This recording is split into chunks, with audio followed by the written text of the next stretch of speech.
Welcome to my next episode of vodcast. Last time I spoke to you all about my thoughts on what is a policy brief. Today I would like to discuss my thoughts on what an issue brief is. So what is an issue brief? Typically, it is a concise document that provides an overview of a specific issue, including background, key facts, and implications. It focuses on framing a problem and providing important insights to help audience understand the same. As an excellent communication tool, it serves as an educational and informational tool for stakeholders, decision makers, or the general public.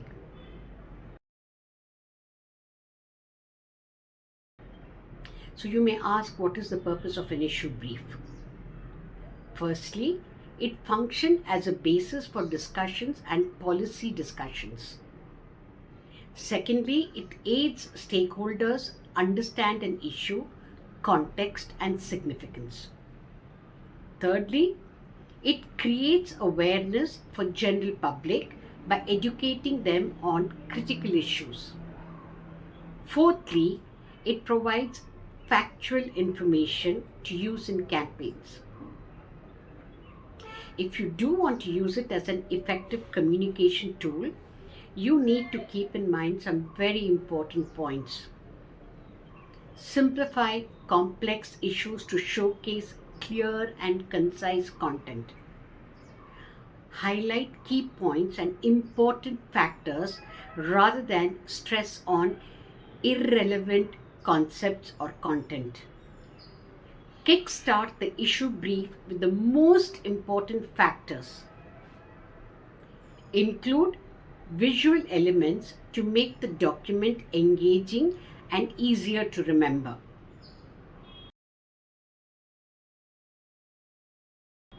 So now that we have the basics in place, how do we structure an issue brief? Begin with a clear and engaging title to summarize the issue. Next, ensure that you provide a brief introduction to include the challenges and why is it important. Next, provide a context to include what are the factors contributing to the issue, scope, and how did it start. Illustrates the issue with data and statistics. That is always important for evidence-based information. Identify your key stakeholders who will definitely benefit from this issue brief. Describe the challenges.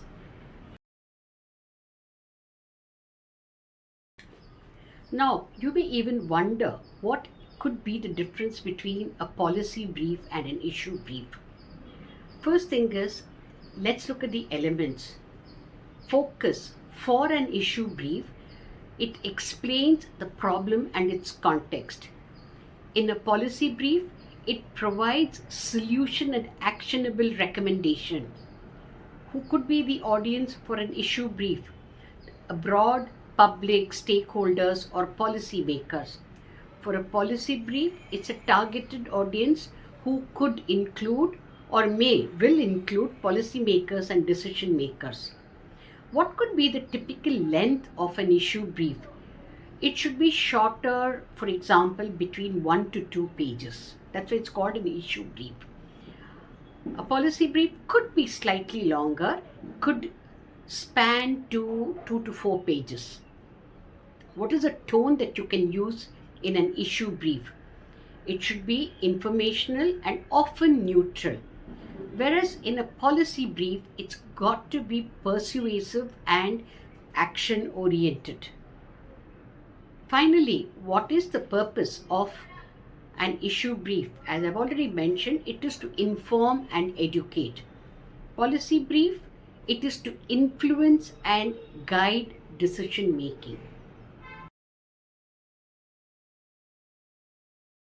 I now move on to my favorite part, which is providing some tips on writing an issue brief. Use the issue brief, first of all, as an excellent communication tool. Know your audience and use a language and tone that they will appreciate and understand. Back up your statements with credible data and references. Incorporate charts, graphics, and images to make it more engaging. Most important, keep it actionable. Even if it's neutral, highlight the potential consequences or steps for the way forward. I would like to conclude by stating that an issue brief serves as a valuable tool to communicate critical information, spark awareness, and foster a dialogue around complex societal issues. I hope you enjoyed listening to this episode as much as I enjoyed sharing my thoughts. Thank you.